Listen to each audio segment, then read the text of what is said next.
This is the Barbados Today morning news for Friday, June 23rd. Thank you for joining us. I am Marie-Claire Williams. A St. Philip family is in mourning after the sudden, unexpected death of one of their members. Nicholas Shepherd died after he was stung by a swarm of bees yesterday afternoon. Barbados Today's Anmar Goodrich-Boyce has the story. What started as a normal afternoon picking mangoes for Nicholas Shepherd ended in tragedy on Thursday. He was attacked and stung to death by a swarm of bees at Marchfield, St. Philip. Shepherd tried to escape, but the bees followed him to a neighbor's pipe, where he succumbed. When Barbados Today visited the scene, family members and onlookers were gathered. His neighbor of 14 years, Mark Brown, said Shepherd's death was a shock.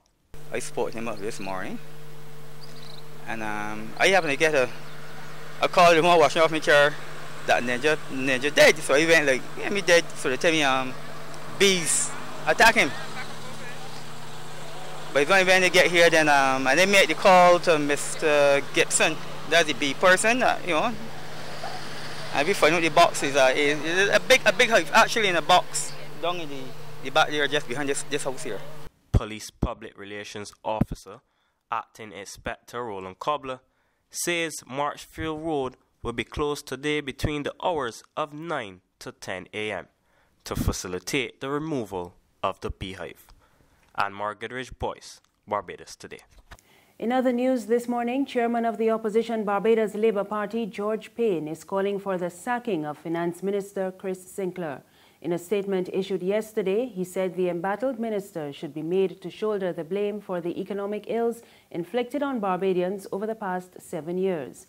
And according to him, last month's budget was the final straw.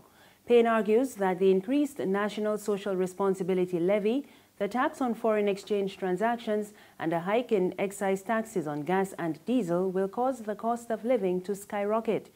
The St. Andrew MP argues that despite the minister's belated concession to exempt nearly 300 basic items from the NSRL, the budget measures will inflict more pain on Barbadians. Consumer rights advocate Malcolm Gibbs Tate is not convinced that society's most vulnerable will get relief even after over 300 basic items in the basket of goods were exempted from the National Social Responsibility Levy. Finance Minister Chris Sinckler made the announcement following a meeting with hoteliers and manufacturers on Wednesday. But Gibbs Tate says Barbadians have been struggling from the time government reduced the basic basket of goods. And he says Sinckler should have put back some items to allow ordinary Barbadians to benefit. The levy is just another word for the constant taxes that all of us will have to bear.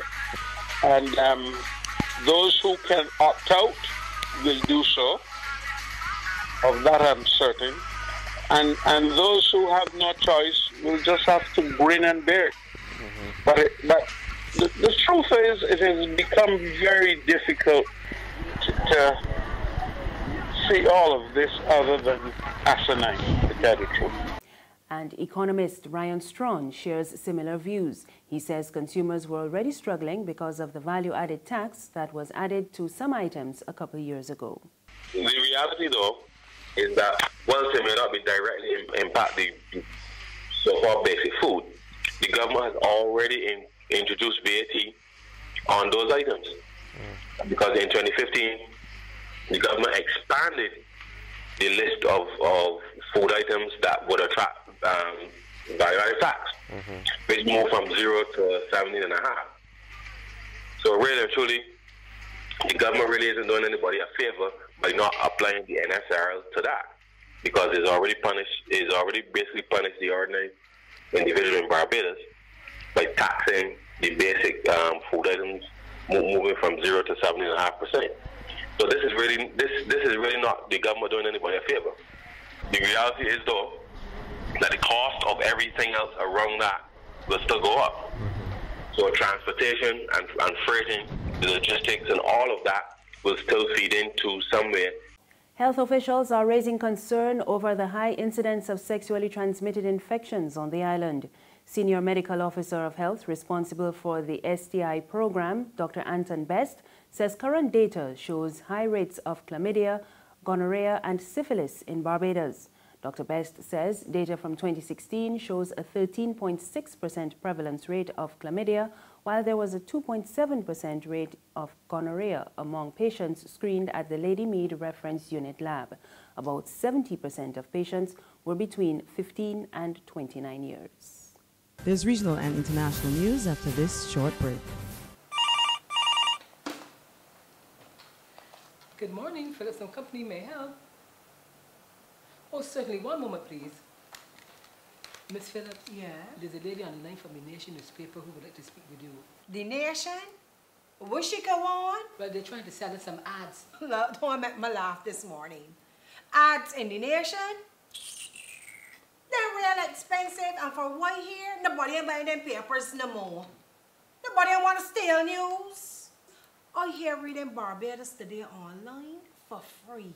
So I tell she thanks for calling, but no thanks. We just advertising Barbados Today, families. Tell she is Barbados Today all the way. Okay, I'll pass on the message. Ma'am, are you still there? Oh, she put it down. The Barbados Today, news you can trust.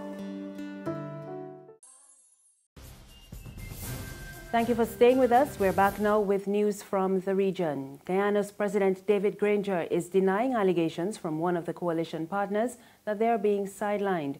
Earlier this week, the Working People's Alliance raised several concerns over their participation in the governing coalition.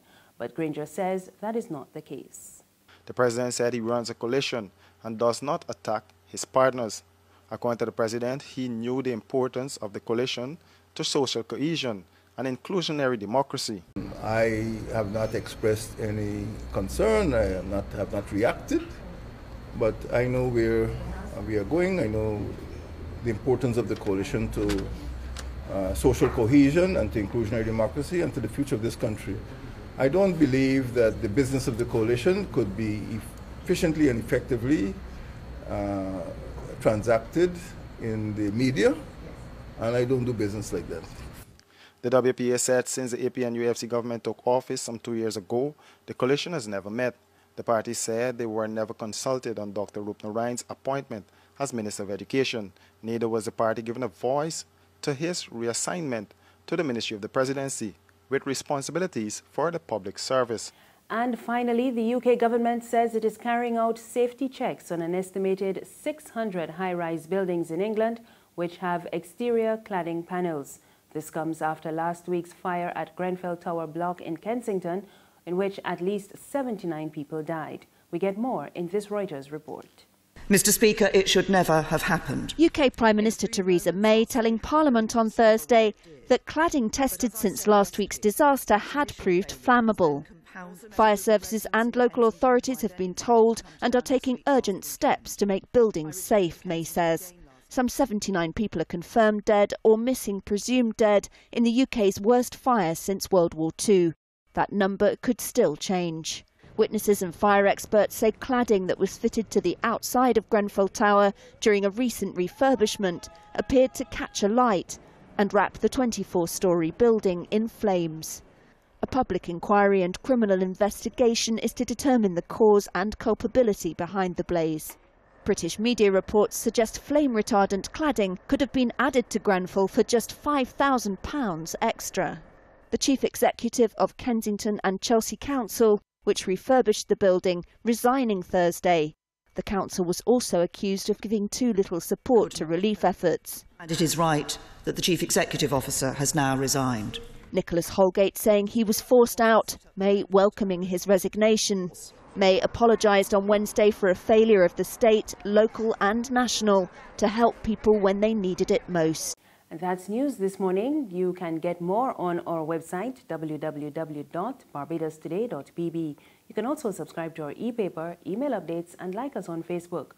We're on Izumi Media in bus terminals and Screenplay at supermarkets and gas stations near you. You can also find us on Mix 96.9 FM. I am Mary Claire Williams. Have a good morning.